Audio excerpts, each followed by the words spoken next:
তুমি ছাড়া তো আমার আর কেউ নাই। আল্লাহ গো, তুমি যদি মাফ না করো কে আমাকে মাফ করবে? তুমি যদি মাফ না করো কে আমাকে মাফ করবে?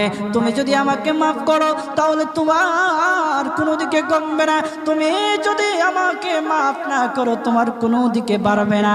আল্লাহ গো, তুমি আমাকে মাফ করে দাও। সারাটা জীবন অন্যায় কাজ করেছি, সারাটা জীবন নাফরমানি করেছি, আমার কাছে কালেমার দাওয়াত কম আসে নাই, আমার কাছে কালেমার দাওয়াত কম আসে নাই, আমাকে লোকেরা কম বোঝায় নাই। ওগো আল্লাহ, তুমি আমাকে মাফ করে দাও।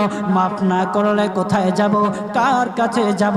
বাবা যখন মারে তখন মার কাছে আশ্রয় নেওয়া যায়, মা যখন প্রহার করে তখন বাবার কাছে আশ্রয় নেওয়া যায়, বাবা মা যখন প্রহার করে তখন দুনিয়ার কারো না কারো কাছে আশ্রয় নেওয়া যায়।